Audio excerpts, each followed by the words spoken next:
Muy buenas a todos, ¿cómo estáis? En esta mañana quisiera compartir un mensaje e invitar a todos a la reflexión sobre quiénes somos.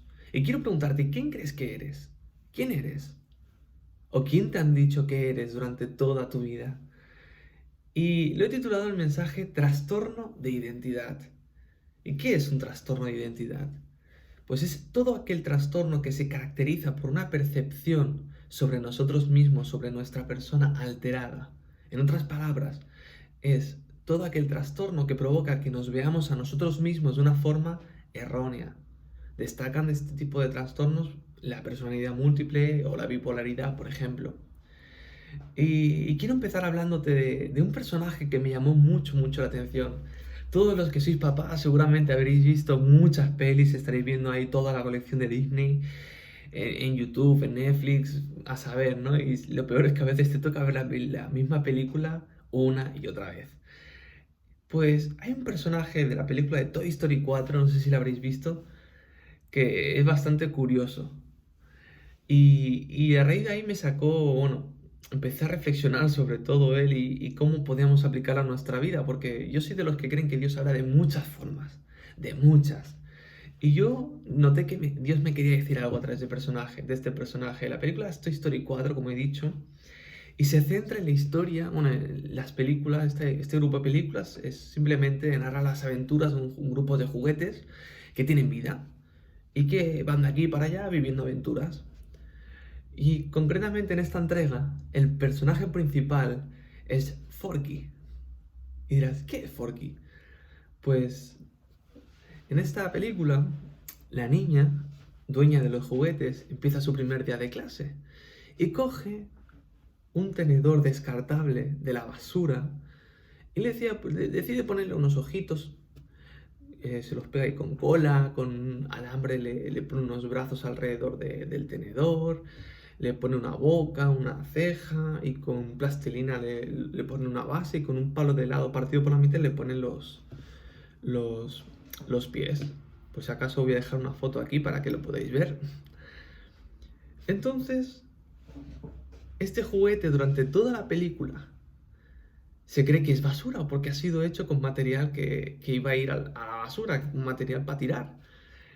Pero se convierte, él no entiende que se ha convertido en el juguete favorito de la niña. Él no entiende que la hace muy feliz, que la ayuda en momentos difíciles porque cuando está en su primer día de clase, la niña pues como que busca consuelo y apoyo en ese juguete nuevo que ha creado y a pesar de tener juguetes más bonitos, más complejos, más chulos, pues la chica, la niña, tiene a Forky como su favorito.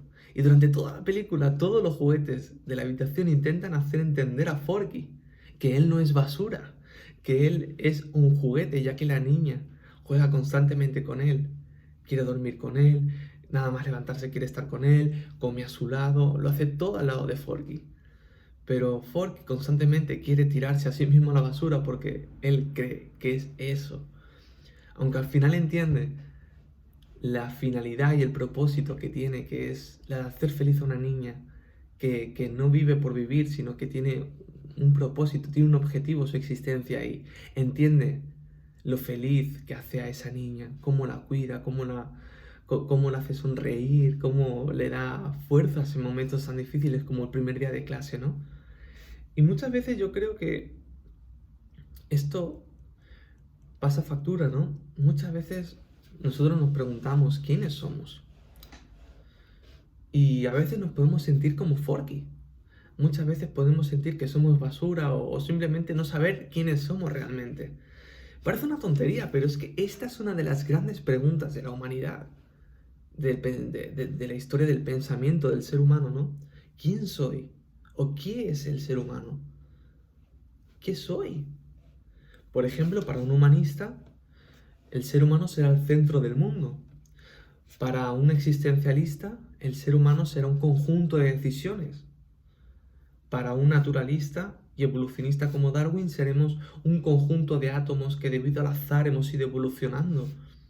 O por ejemplo, para Ortega y Gasset, que era un filósofo español, él decía que yo soy yo y mi circunstancia. En otras palabras, él decía que era lo que su circunstancia le decía ser. que venía condicionado por su situación y por su contexto, ¿no? A esta pregunta se le llama la pregunta ontológica, la ontología. ¿Qué es el ser? Y yo quisiera que, respecto a esta pregunta, miráramos qué dice la Biblia de lo que somos. Acompáñame, por favor, a Lucas 4, del versículo 1, del 1 al 14, por favor. Es un pasaje bastante conocido, pero me gustaría que pudiéramos ir sacando un poquito sus enseñanzas. Y dice así: Jesús, lleno del Espíritu Santo, volvió del Jordán y fue llevado por el Espíritu al desierto. Por 40 días era tentado por el diablo, y no comió nada en aquellos días, pasados los cuales tuvo hambre. Entonces el diablo le dijo: Si eres hijo de Dios, di a esta piedra que se convierta en pan.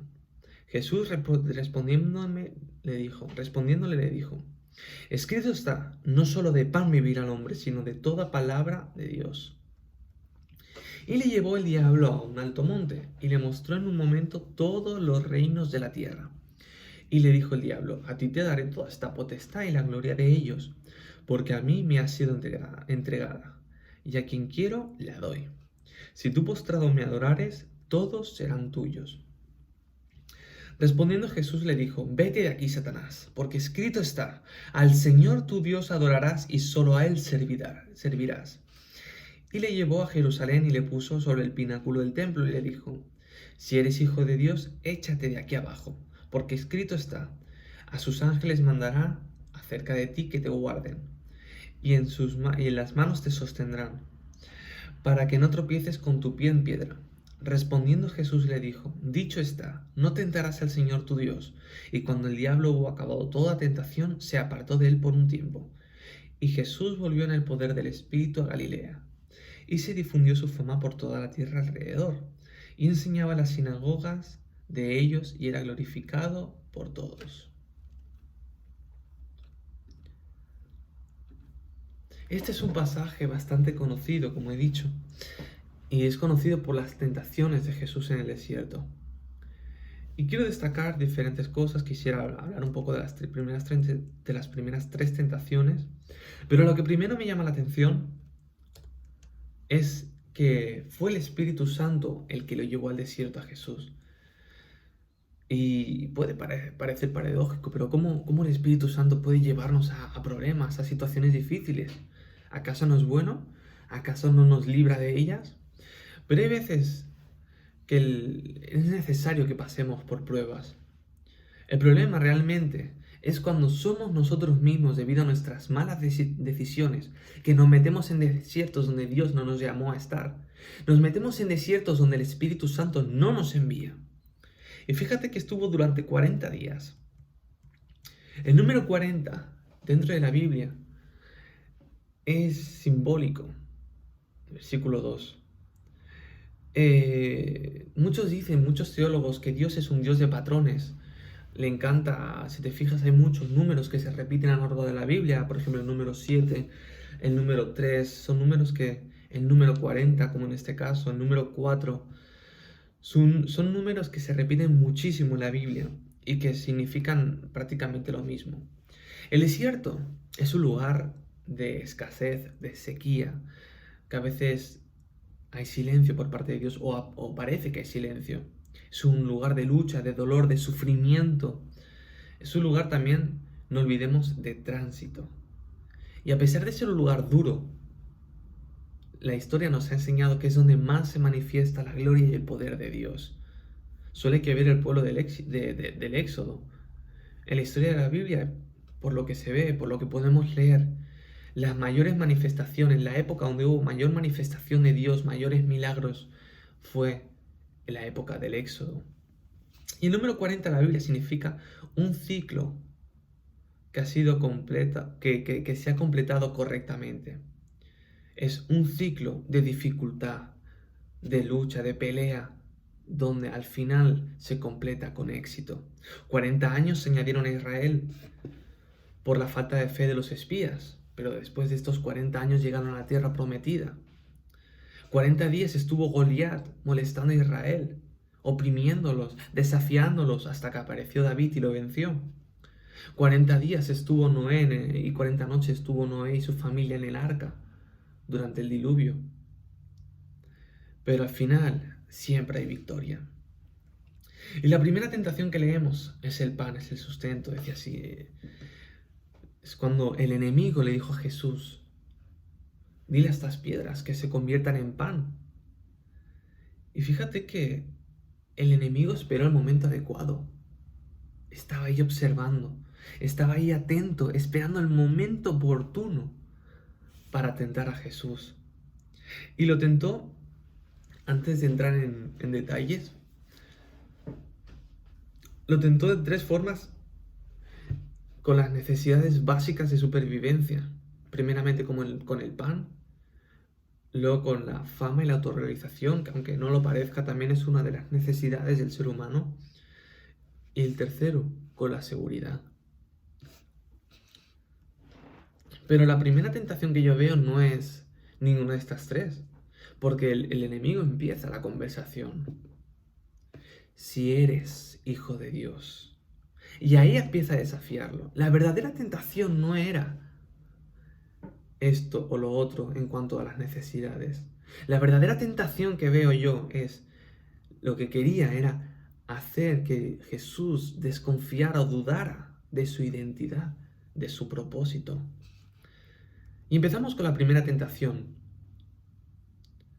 Muchos de nosotros, ahora mismo, estamos sufriendo por necesidades en cuanto al pan, en cuanto a la provisión. Vivimos una crisis que debido a este virus hay una crisis económica también que viene seguida. Muchos de nosotros hemos perdido nuestro trabajo, yo me incluyo. Yo ahora mismo he perdido mi trabajo. Me han hecho un ERTE, este famoso ERTE que han hecho todo el mundo. Pero es que hay otras personas. Yo todavía tengo esta ayuda, pero es que hay otras personas que ni siquiera tienen esto.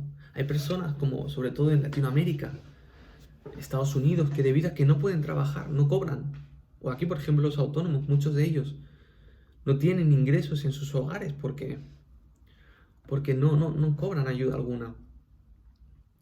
Y es en estos momentos en el que el enemigo viene y dice, si eres hijo de Dios, ¿por qué pasas hambre? ¿Acaso no dice la Biblia que no va a permitir que pases hambre? ¿Acaso no dice la Biblia que Jesús provee a los suyos? ¿Acaso Jesús no habló de todas estas cosas? ¿No dijo que si un padre malo sabe dar buenas dádivas a sus hijos, cuánto más el Padre Celestial? Es en estos momentos cuando el enemigo viene a tentarnos y a hacernos dudar de nuestra identidad, de nuestro papel como hijos de Dios. Es en estos momentos en los que el enemigo quiere hacernos caer. Pero Jesús dijo, no solo de pan vivirá el hombre, sino de toda palabra que sale de la boca de Dios. Por eso en estos momentos es cuando más tenemos que aferrarnos a las promesas de Jesús. Cuando más tenemos que tener claro quiénes somos. ¿Y quiénes somos? Juan 1:12 lo dice todo, lo dice bien claro. Dice que todos los que creyeron en Él y lo recibieron les dio el derecho de llegar a ser hijos de Dios. He leído la nueva traducción viviente. En otras palabras, si has creído en Jesús, eres hijo de Dios, no hay más. Tienes el derecho legal de ser hijo de Dios, no hay más. La segunda tentación que vemos es la fama y la autorrealización. Vemos al enemigo que le dice, bueno, si me adoras, si te postras delante de mí, yo te daré todo este reino. Te haré que todo el mundo se incline delante de ti. Fama, conseguir tus sueños, tus deseos, reconocimiento. Hoy en día muchos fijan su identidad en sus logros, en su posición, pero cuando pierdes eso, ¿qué te queda? ¿Quién eres? El otro día leí un artículo en Evangélico Digital, que es la versión de América Latina de Protestante Digital, una entrevista que le hacían al guitarrista de Korn, Brian Welch.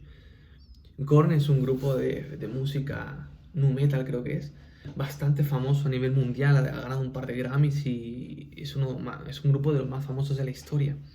Este hombre se convirtió hace unos años a Jesús y de hecho cambió todo el contenido de sus letras y tal y cada vez que hace un concierto se reúne con un grupo de fans para evangelizarles, para hablarles de Jesús, siempre aprovecha cualquier ocasión que tiene para dar su testimonio y él compartía, de hecho, ahora va a sacar una película que habla de su experiencia, su conversión junto con su esposa y dice, tenía dinero, fans, mis sueños se habían hecho realidad, mi sueño de ser una estrella de rock pronto, eh, mi sueño de ser hecho una estrella de rock, pero algo me hacía falta. Era como si yo fuese una carcasa sin nada dentro. Me invitaron a una iglesia y allí le pedí a Jesús que entrara en mi vida. Esa fuente de agua viva que es el Espíritu Santo empezó a hacerme sentir vivo de verdad. Este hombre lo había probado todo. Se había dado los mejores placeres, los mejores lujos, lo había experimentado todo, había viajado a todos los lugares del mundo seguramente, pero como dice, se sentía como una carcasa sin nada dentro, se sentía vacío, hasta que entró el Espíritu Santo en su vida, hasta que conoció a Jesús y todo cambió radicalmente. El diablo muchas veces querrá hacer que nos descentremos en nuestro propósito. Hoy en día, si tú buscas en librerías, ves un montón de libros que hablan de cómo conseguir el éxito, cómo conseguir tus metas, cómo hacer que tus sueños sean en realidad y incluso las predicaciones cristianas. Hoy en día tú ves muchos títulos así, de autoayuda, de autorrealización, de cómo hacer que tus propósitos, cómo conseguirlos. Y no está mal luchar por tus sueños, claro que está bien. El problema es cuando nos descentramos de nuestro verdadero propósito, cuando tomamos como prioridad cosas que realmente no lo son. Mira, Pablo habló respecto a esto y dijo, ninguno que milita se enreda en negocios de la vida, a fin de agradar a aquel que lo tomó por soldado. Y también el que lucha como atleta no es coronado, sino lucha legítimamente. En otras palabras, no está mal tener metas, no está mal empezar a estudiar, en tener una carrera universitaria, en querer dar una mejor vida a tu familia, a tu esposa, a tus hijos, a quererles dar una mejor vida, más comodidades. No está mal. Claro que no. El problema es cuando nos centramos en eso y olvidamos que somos hijos de Dios y que nuestro propósito es ser y hacer discípulos. La tercera tentación es la seguridad y poder. Satanás en esta ocasión pone a Jesús en lo alto de un pináculo con dos objetivos. Hacer que Jesús se salte y tener seguridad. Y con otro objetivo. Jesús iba a sobrevivir porque Dios prometió que lo iba a cuidar. Y así ganaría, la gente lo vería. Ganaría fama, ya sería nombrado ya como el Mesías, reconocido por todos. Pero este era el camino fácil. Y aparte, era mentira. Porque Jesús hizo milagros mayores que estos en su ministerio terrenal. Y muchos creyeron y otros no lo creyeron. Muchos siguieron dudando y atacándole a pesar de haber visto milagros. Porque el milagro no es garantía de conversión. Puede sonar fuerte. Y yo muchas veces lo pensé y dije, bueno, yo seguramente que si veo un milagro me convierto de por vida. Pero no, porque aquí vemos la prueba. ¿Cuántos milagros vieron los fariseos y aún así lo crucificaron? Entonces Jesús, después de haber sido tentado con el pan, después de haber sido tentado con fama, fue tentado con la seguridad y con todavía más influencia. Fue tentado con el camino fácil. Pero Jesús sabía el coste y el sufrimiento de cumplir el plan por el que fue llamado. Pero también sabía su posición como hijo de Dios, una posición de servicio, porque muchos fijan su identidad en la seguridad que tienen, en la seguridad de su edad, en su seguridad económica, en su propia opinión, en sus relaciones, en sus ingresos y hasta en su empleo fijan su identidad. Pero como pasó antes, como antes lo hemos dicho, cuando pierdes eso, ¿qué te queda? ¿Quién eres?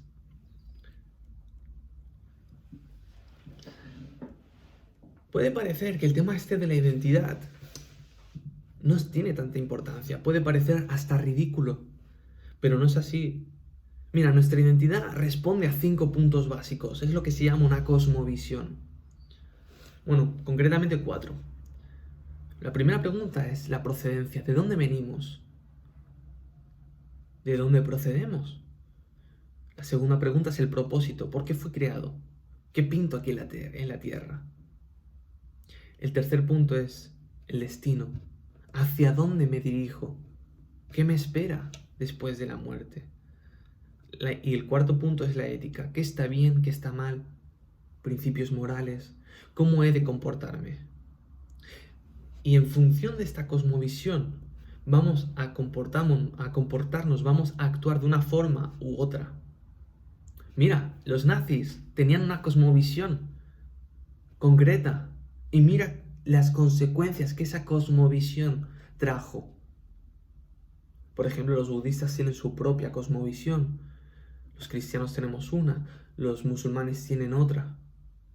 Pero es en función de nuestra cosmovisión que nosotros actuamos de una forma u otra, que traemos unas consecuencias u otras.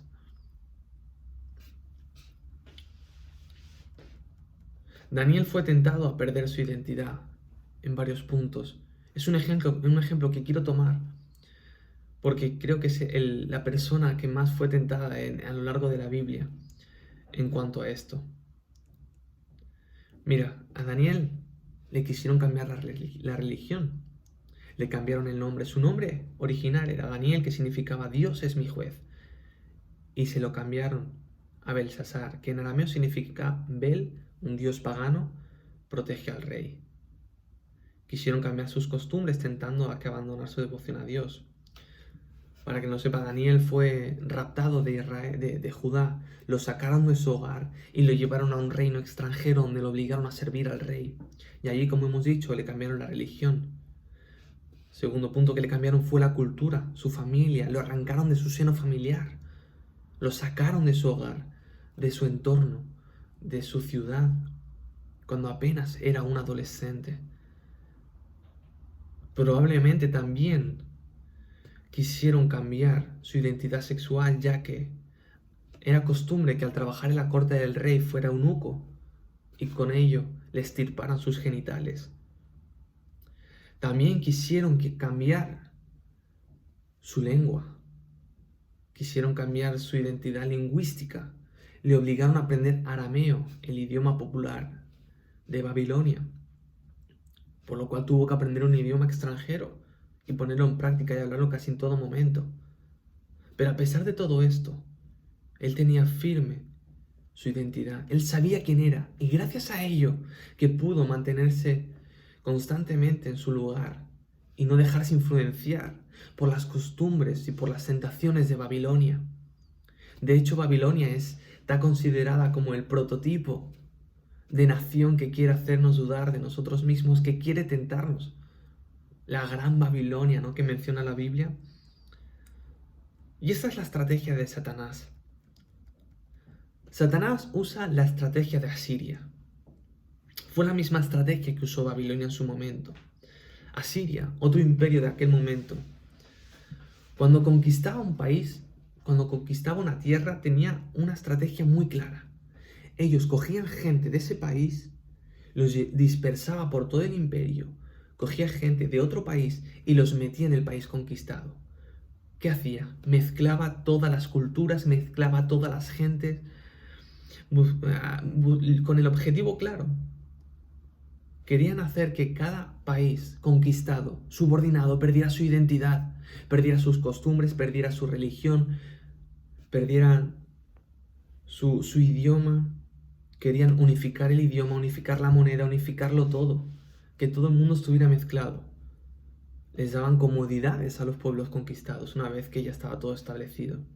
Les daban distracciones, les daban posiciones, les daba trabajo, les daban posesiones, les daban hasta tierras para que las pudieran trabajar. Les daban opciones de ocio, les daban hasta lujos en muchas ocasiones. Y todo con un objetivo claro, para tener a estos pueblos pasivos, entretenidos y evitar así revueltas. ¿Y no te suena esto a nuestra realidad. Jamás en la historia de la humanidad habían existido tantas opciones de ocio y entretenimiento. Jamás habíamos tenido tantos derechos laborales. Jamás habíamos tenido un abanico tan grande como el que tenemos ahora de diversión, de poder hacer tantas cosas. Y no está mal poder disfrutar del ocio. No está mal poder disfrutar con nuestra familia, de ir al cine, de ver Netflix, de viajar. Pero el problema es cuando permitimos que esto nos desenfoque también y nos mantenga pasivo. El problema es la pasividad de nuestro corazón, nuestra comodidad. Por esta razón, porque siempre en esta sociedad en la que vivimos nos quiere mantener entretenidos, que la sociedad sufre un trastorno de identidad colectiva. Nuestra sociedad no sabe ni quién es ni a dónde va, vive dando palos de ciego, vive improvisando, vive sin propósito, con un vacío existencial, con un miedo oculto al mañana y a la muerte. Y sobre todo la moral. La moral hoy en día es relativa, cada uno tiene su propia moral. La sociedad en la que vivimos vive como huérfanos. Y ya para concluir, como hemos dicho, la mayor tentación que tuvo Jesús en el desierto no fue el pan, no fue la seguridad, no fue la fama. La mayor tentación que tuvo fue la identidad. ¿Quién era? ¿Cuál era su propósito en la tierra? ¿Hacia dónde se dirigía? Él sabía claro, él tenía bien claro que era hijo de Dios, que tenía el propósito de salvar a la humanidad, que la gloria que le esperaba en los cielos era mucho mayor que lo que le ofrecía Satanás. Él sabía que Dios estaba con él. Él sabía cuál era su papel, cuál era su propósito, que estaba bien, que estaba mal. Él tenía bien claro su propósito. Y es necesario que nosotros también tengamos claro nuestra procedencia, nuestro propósito, nuestro destino y nuestra ética, para que podamos hacerle frente a Satanás cuando venga, en aquel momento que esté esperando a que caigamos, que estemos débiles para que venga a atacarnos. Porque tarde o temprano llegan desiertos. Nadie se libra de ellos. Pero espera que sean desiertos en lo que sea el Espíritu Santo que te lleve. Y ya para terminar, quisiera hablarte de una anécdota. Un chico que conocí hace mucho tiempo, en un campamento que fui con Liz. Un campamento cristiano, de hecho creo que fue el primero y único que fui con Liz. Tuve la oportunidad de conocer a un joven que me llamó mucho la atención. Después de haber escuchado una prédica de Tilly Arroyo, porque había sido invitado cuando él estaba empezando en sus inicios, y él hablaba de la cruz, de nuestra identidad, de que somos hijos de Dios y todo eso. Y este chico pues empezó a compartir su testimonio y me llamó mucho la atención, porque hasta aquel momento yo no me había planteado lo importante que era tener una identidad clara como hijos de Dios.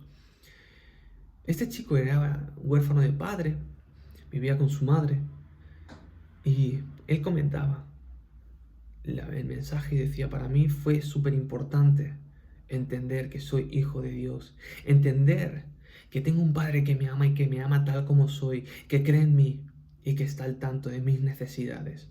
Y yo, bueno, eso suena a mensaje evangelístico, no es lo que todo el mundo dice, porque casi todo el mundo lo hemos experimentado. Y dice: yo antes era así. Me enseñó una foto y era él con el doble de él. Estaba bastante más obeso de lo que en aquel momento lo vi, porque se veía un chico con textura normal. Dice: yo en mi adolescencia sufrí mucho bullying. Era un chico muy introvertido, no hablaba con nadie, me aislaba. Y era un chaval gordito y pues debido a ello vivía complejado, vivía con miedo a relacionarse con la gente.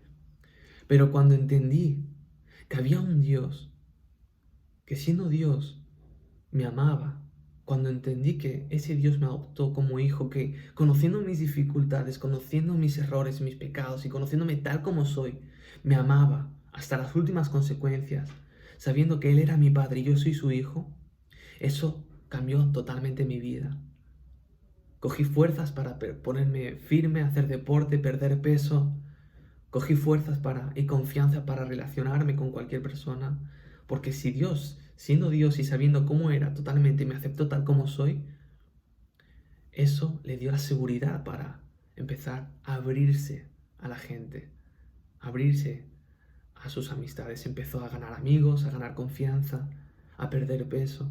Y el chaval era totalmente diferente a lo que había en la foto. En la foto se le veía a un chico triste, cabizbajo, gordito. Y era un chico totalmente, radicalmente diferente, que se relacionaba con todos. Y quiero acabar este mensaje preguntándote, ¿quién crees que eres? Porque si eres hijo de Dios, debemos vivir como tal. Él nos provee de seguridad, nos provee de pan y nos provee de plenitud de gozo y de autorrealización. Una realización que nos la da Él, un propósito mayor a que cualquiera de nosotros podía proponerse. Y de nuevo te digo, ¿quién eres? ¿Lo tienes claro?